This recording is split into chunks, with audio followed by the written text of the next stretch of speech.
భారీగా కరెన్సీతో పట్టుబడ్డ TTD board మాజీ సభ్యుడు శేఖర్ రెడ్డిని సీబీఐ అరెస్ట్ చేసింది. చెన్నైలో ఆయనను అదుపులోకి తీసుకున్న సీబీఐ అధికారులు కోర్టులో హాజరుపరిచారు. కోర్టు ఆయనకు జనవరి 3 వరకు రిమాండ్ విధించింది. శేఖర్ రెడ్డి అనుచరులు శ్రీనివాసరెడ్డి, ప్రేమ్లను కూడా సీబీఐ అరెస్ట్ చేసింది. ఇటీవలే శేఖర్ రెడ్డి నివాసంలో ఐటీ సోదాలు నిర్వహించింది.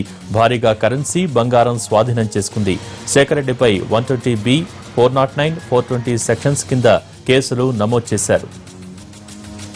దీనికి సంబంధించి మరిన్ని వివరాలు మా ప్రతినిధి దినకర్ అందిస్తారు. దినకర్, శేఖర్ రెడ్డి అరెస్టుకు సంబంధించిన వివరాలేంటి?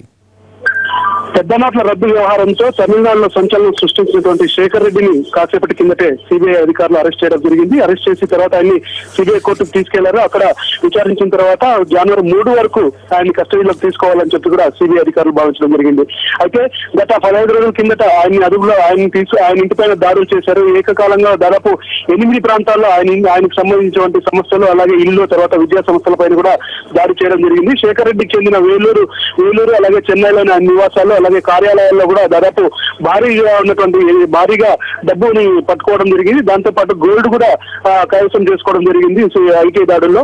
అందులో భాగంగానే దానికి సంబంధించి ఒక కీలకమైన డాక్యుమెంట్లు వచ్చాయి. సో ఈ రోజు ఉదయం నుంచి ఏవైతే చీఫ్ సెక్రటరీ రామ్మోహన్ రావు ఇంటిపైన దాడులు జరుగుతున్నాయో, సో అందుకు సంబంధించినటువంటి సమాచారం కూడా శేఖర్ రెడ్డి ఇంటిపైన దాడి చేసినప్పుడు దొరికినటువంటి సమాచారం ఆధారంగానే తమిళనాడులో ఐటీ దాడులు కొనసాగుతున్నాయని చెప్పవచ్చు. తాజాగా శేఖర్ రెడ్డికి సంబంధించినటువంటి విషయంలో అయితే సిబిఐ కస్టడీలో మాత్రం సిబిఐకి అందిన సమాచారం మాత్రం దిమ్మ తిరిగి అంశాలు వెలుగులోకి వచ్చినట్టు కూడా మనకున్నటువంటి సమాచారం.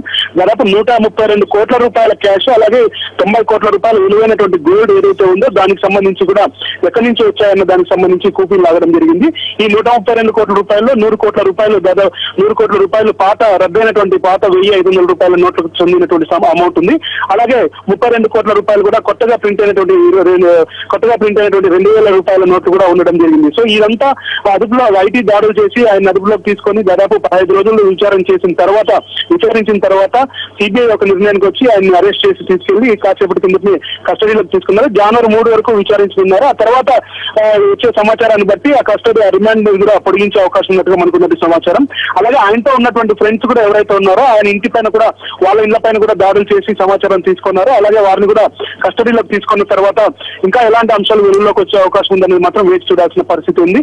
సో మొన్న 15 రోజుల కింద జరిగిన దానికి ఈ రోజు ఉదయం నుంచి జరుగుతున్నటువంటి ఐటీ దాడులతో తమిళనాడులోని బ్యూరోక్రాట్లతో పాటు బిజినెస్ లో ఉన్నటువంటి ఇండస్ట్రియలిస్టుల్లో కూడా కొద్దిగా కలకలం, ఆందోళనగా ఉన్నారు. అలాగే కలకలం కూడా జరుగుతున్నటువంటి పరిస్థితి తమిళనాడులో మనకు కనిపిస్తుంది. Bhogi, thank you Dinakar.